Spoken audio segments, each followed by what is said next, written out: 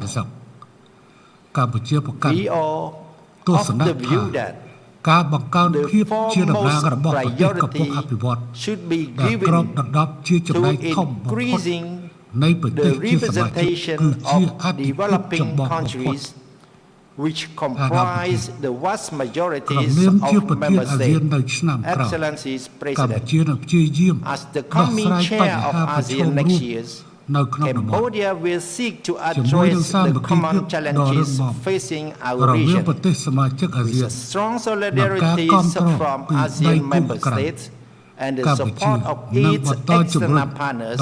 Cambodia will aim to further advance the ASEAN community building process and to sustain ASEAN as a region of critical importance for global trade, investment, and supply chain.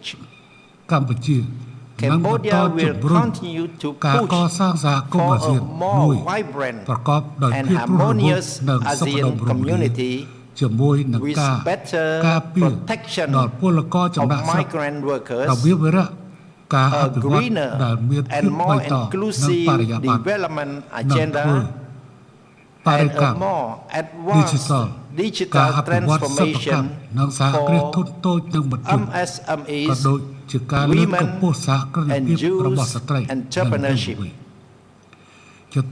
May I conclude by expressing my strong hope for a strengthened multilateralism with the United Nations at the core, to galvanize international solidarity for the global community to succeed in overcoming the COVID-19 crisis, advancing peace, sustainable development, and shared prosperity for all.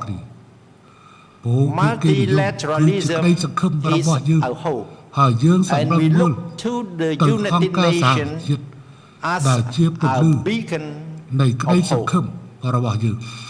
And I thank you for your kind attention.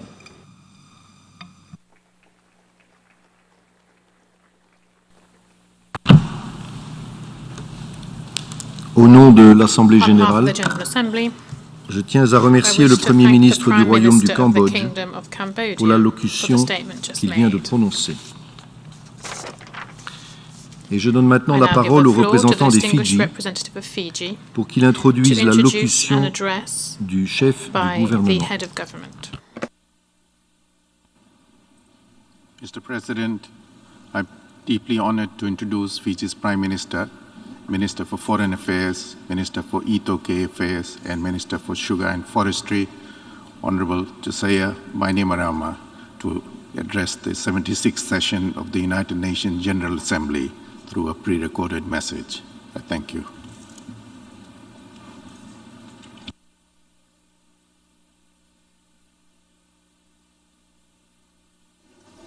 The President of the 76th session of UN General Assembly, Abdullah Shahid, Secretary General of the United Nations, Antonio Guterres.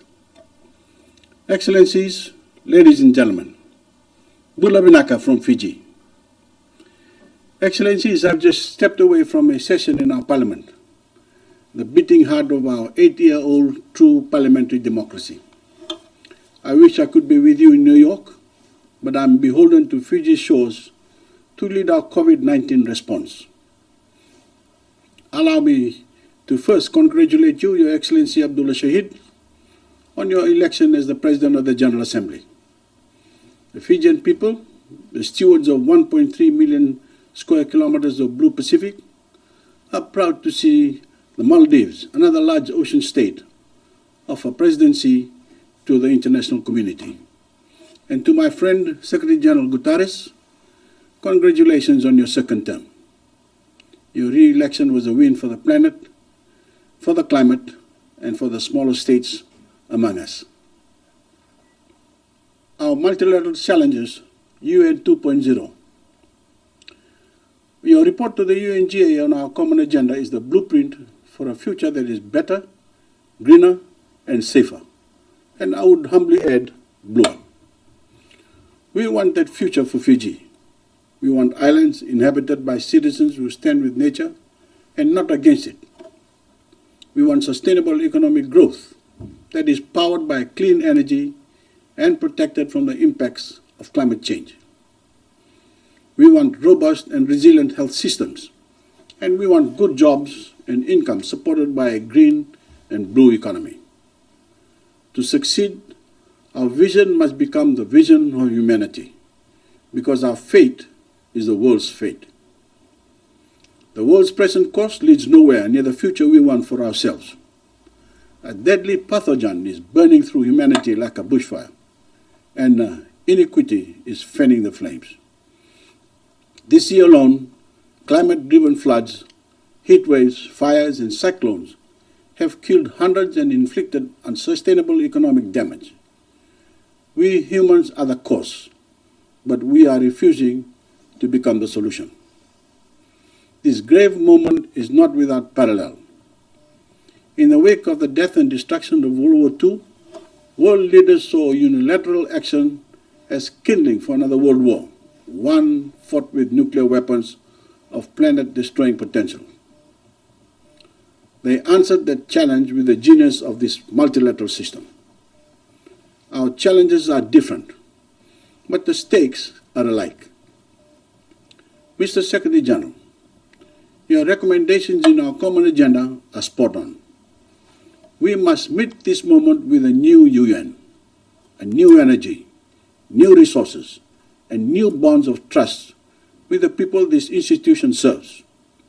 A new UN that enlists the dynamism of young people, because our action and inaction directly affects their future. A new UN that empowers those on the margins of society, particularly women and girls, and brings them into the center of global decision-making.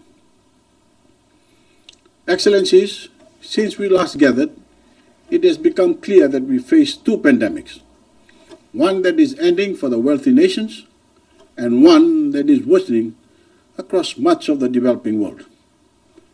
That widening chasm can be measured in lives lost and years of economic progress undone. Across the global south, what the world once branded as sustainable development is unraveling before our eyes. Hundreds of millions of jobs have been lost. Hundreds of millions of people cannot access adequate food, and an entire generation has had their education disrupted. The wounds of this crisis will cripple us for years if left untreated. Fiji's experience shows how an equitable recovery can begin. It starts by getting jabs in arms fast. After one full year with zero local COVID cases, the insidious Delta variant crept into our country and sparked a deadly second outbreak. After a slow start, while we scrambled to acquire enough vaccines, we are winning the battle. Over 98% of adults across our 110 populated islands have one jab of the vaccine, and more than 67% are fully vaccinated. We thank India, Australia, New Zealand, and the United States for helping us secure the doses we need. Our mission now is to recover the more than 100,000 jobs lost to the pandemic and to recoup a 50% loss in government revenues. Soon, Fiji will reopen to tourism and to regional and international business. We will look to accelerate investment trends, like increased digitization, that will modernize our economy and help it recover. But Fiji's victory over the virus will be short-lived unless the global community can accelerate vaccinations everywhere.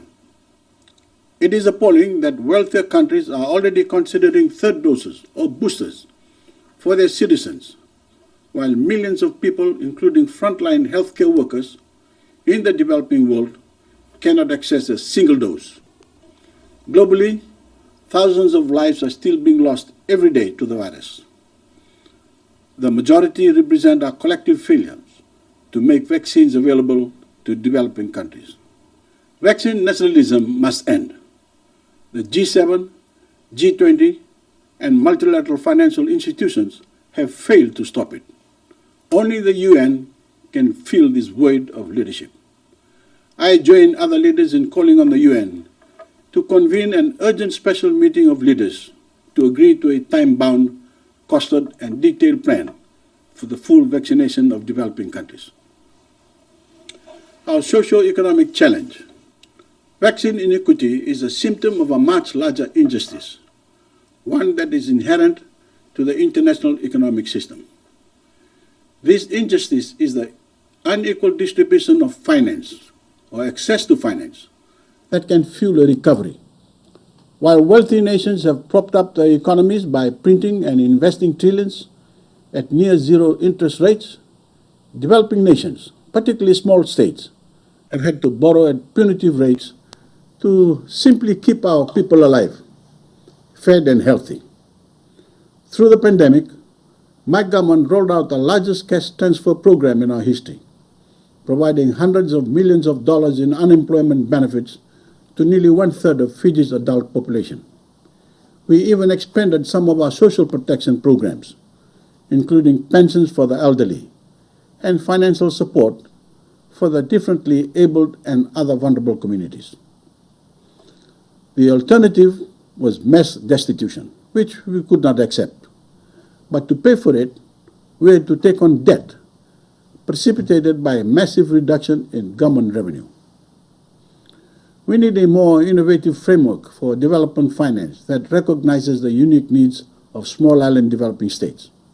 And we must adopt a more sophisticated framework of assessing debt sustainability that incorporates the urgency of building resilience and breaks free of the norms of the 20th century. This pandemic has been a painful lesson about where unilateral action can lead and where our multilateral institutions are unwilling to go.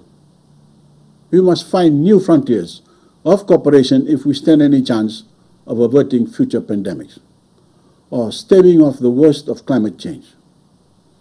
If small states are to build back greener, bluer, and better, we will need an equal voice about and vote on decisions that determine our future.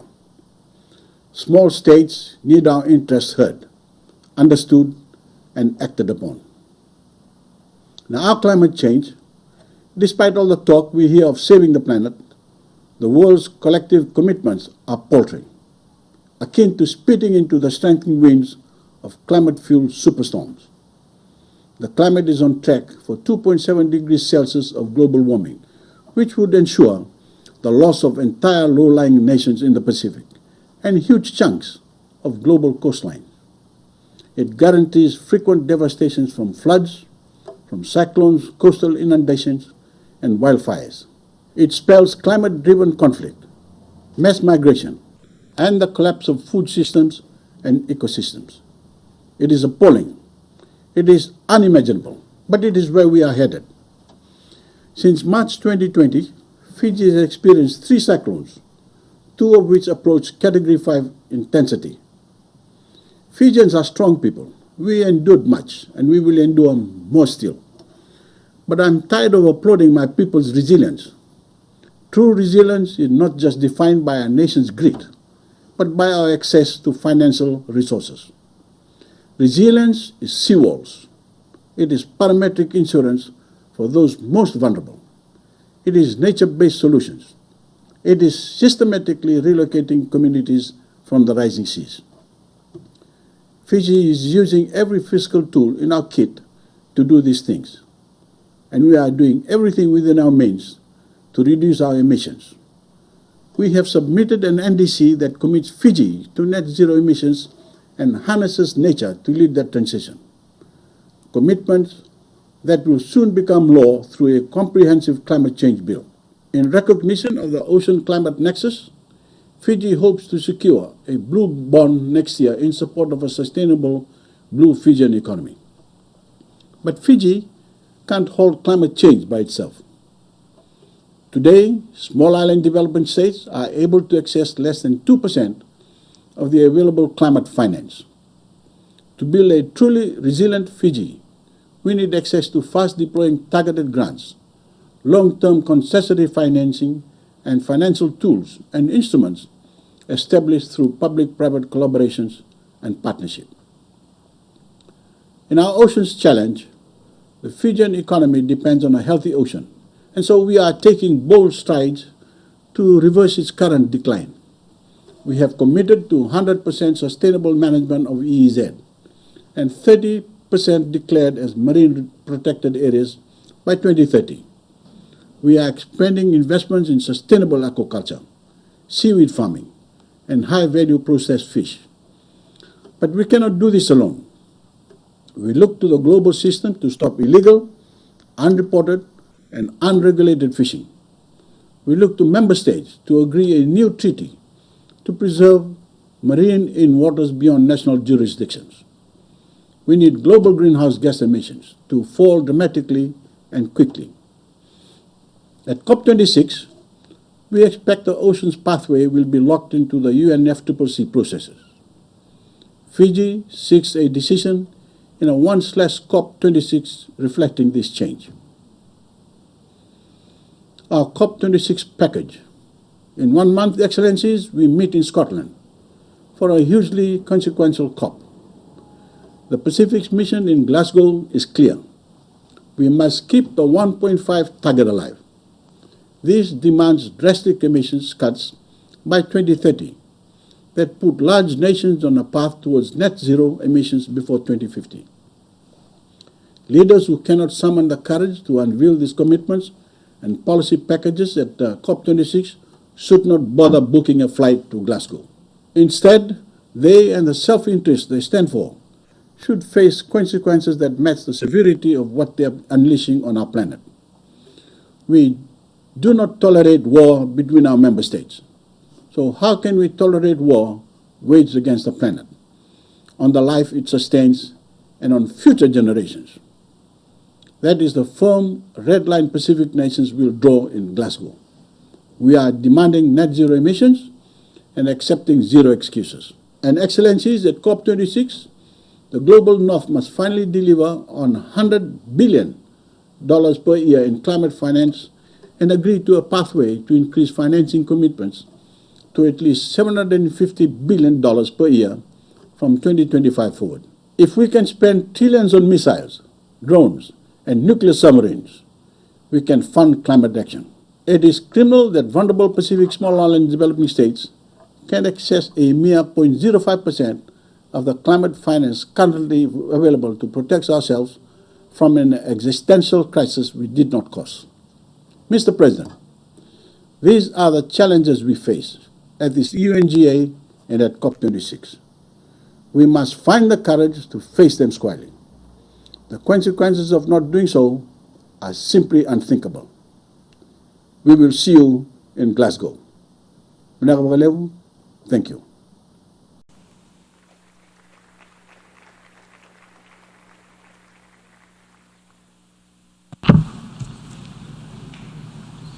Au nom de l'Assemblée générale, je tiens à remercier le Premier ministre et ministre des questions Itoukei, de l'industrie sucrière et des affaires étrangères de la République des Fidji pour l'allocution qu'il vient de prononcer. Et je donne maintenant la parole à la représentante du Bhoutan pour qu'elle introduise l'allocution du chef du gouvernement.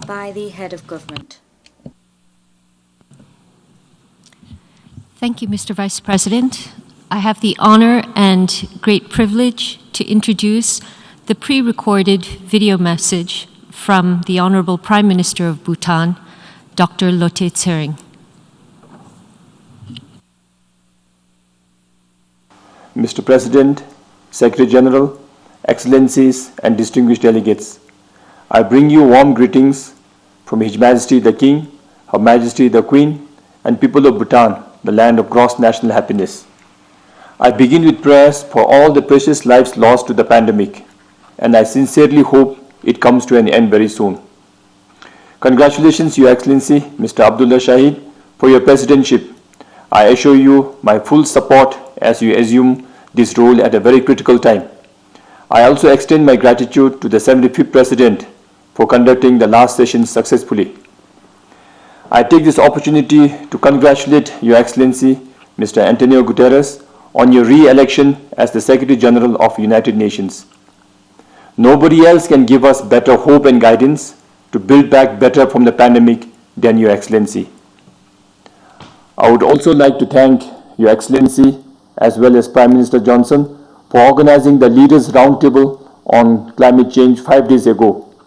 I spoke on behalf of 46 LDCs and we are already excited for a concrete result coming out of COP26 in the coming month. I would like to inform the August gathering that this year marks the 50th anniversary of Bhutan's membership to the UN. I was excited to attend the session and celebrate the milestones with you all, but the situation, as you all know, did not favor our physical participation. I thank everyone at the organization and all the members for enriching Bhutan's 5 decades of journey with the UN. We have come a long way. The fact that we are ready to graduate from LDC category is a clear indication that our efforts together have borne results. In addition to the UN and other partners, I thank the Government of India for your unconditional support all these years. We will continue to work closely with all the partners. Please allow me to talk a little more on this 5 decades journey. During the 50 years, the global poverty rate dropped from 52 to 9%. Life expectancy increased from 57 to almost 73 years. Bhutan's life expectancy at birth when we joined the UN in 1971 was just 40 years. The infant mortality rate decreased from 98 to 27 deaths per 1,000 live births. Similarly, the maternal mortality rate reduced from almost 400 to 200 deaths per 100,000 live births. The global literacy rate spiked from 67 to 86%. Without the coordinated global efforts through the UN platform, these progresses would not have been possible, or worse, many nations would have slipped backwards. We are thankful that Bhutan has comparatively benefited more. In the last 50 years, Bhutan was blessed with 3 successive monarchs. It was His late Majesty the Third King who worked tirelessly to install Bhutan into the UN. It was a historic move to establish global diplomacy and harness meaningful friendship. The far-sighted monarch led the country on the path of modernization, with focus on modern education and progressive techniques in all spheres.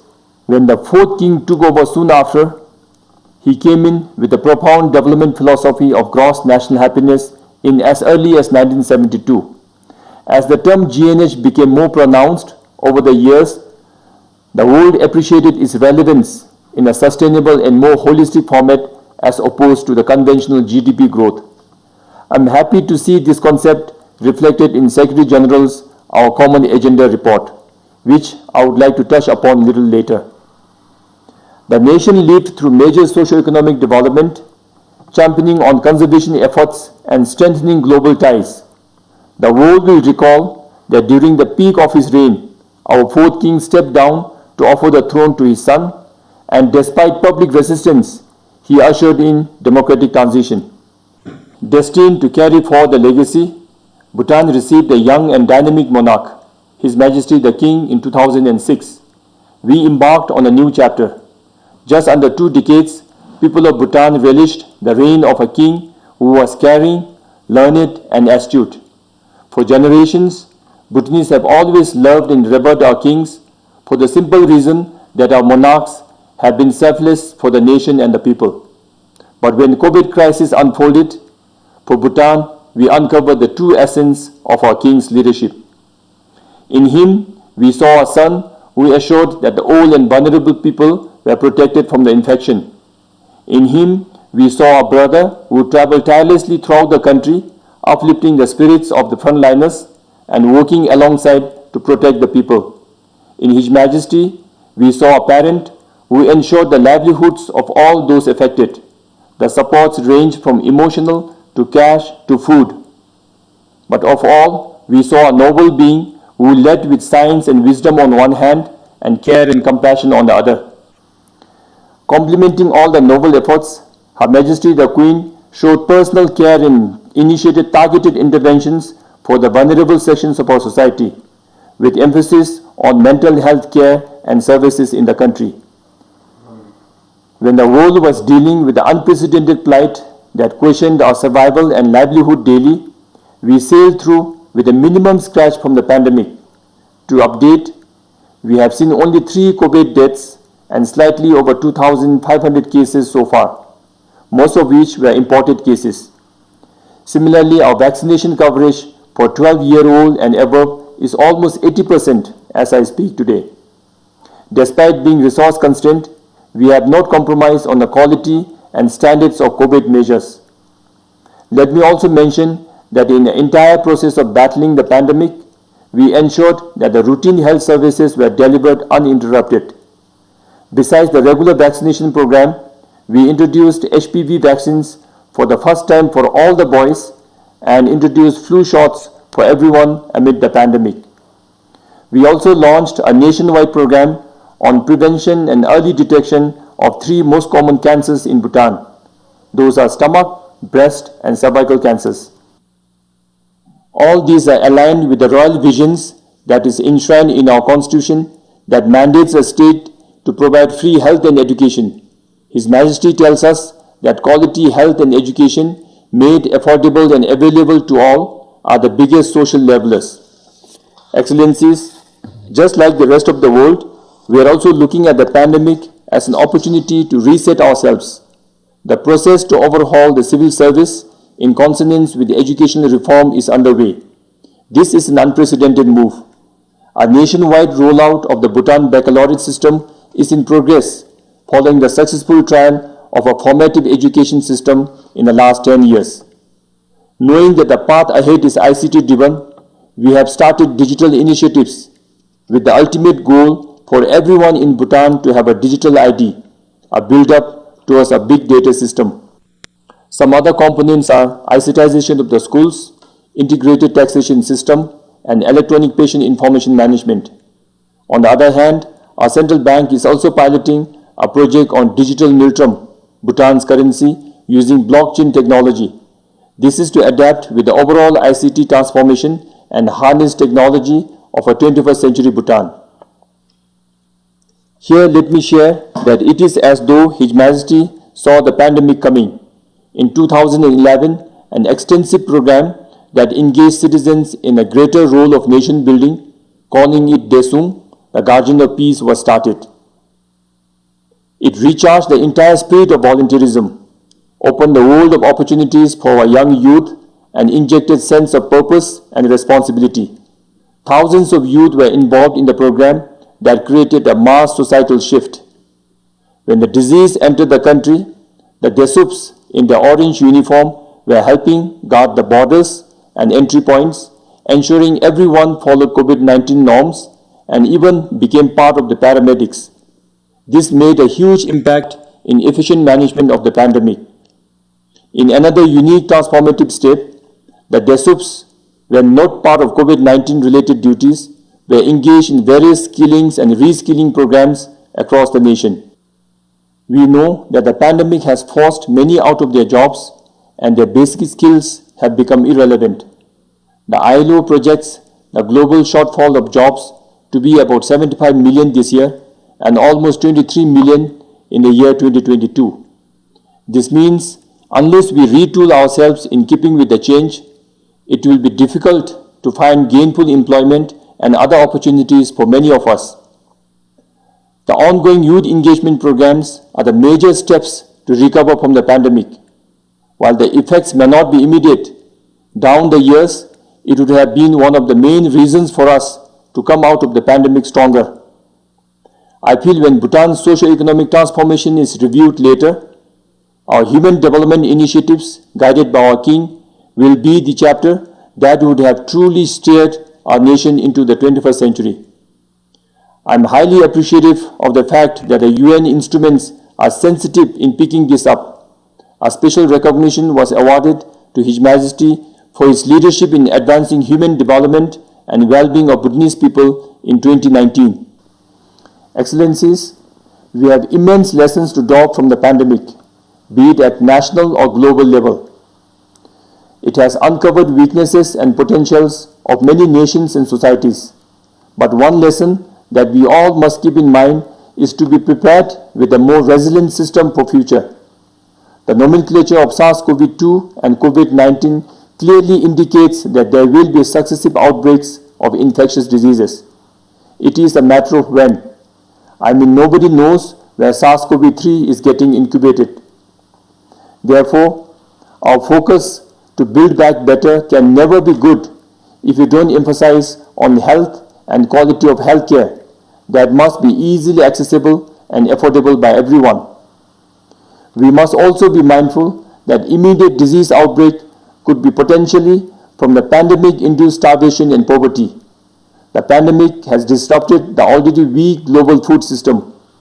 The Asia-Pacific region alone has almost 90 million people pushed back into extreme poverty in the aftermath of the current health crisis.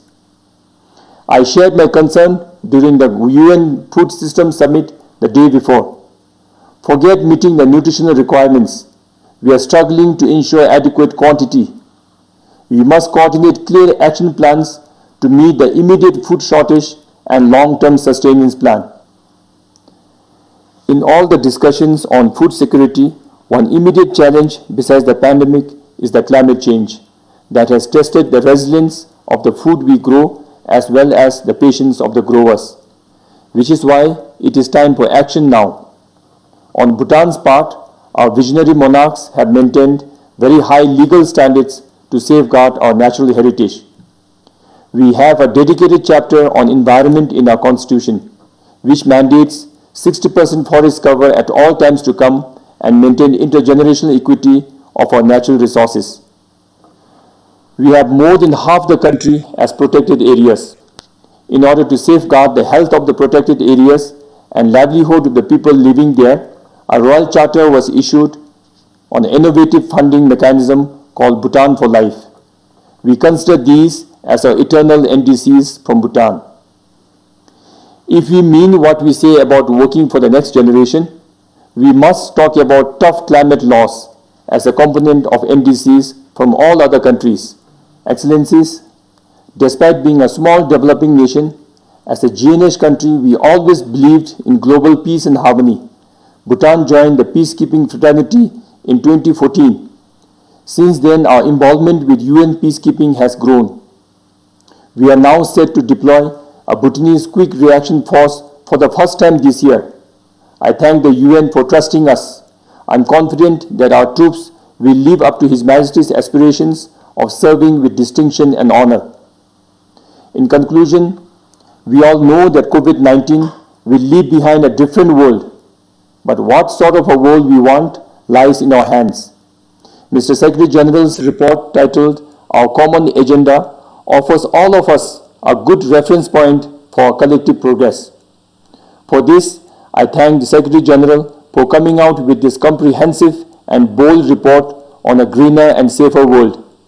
Please know that Bhutan is committed to working with other member states in advancing the ideas in the report. We have full confidence in your leadership to spearhead our common agenda. I want to share that it was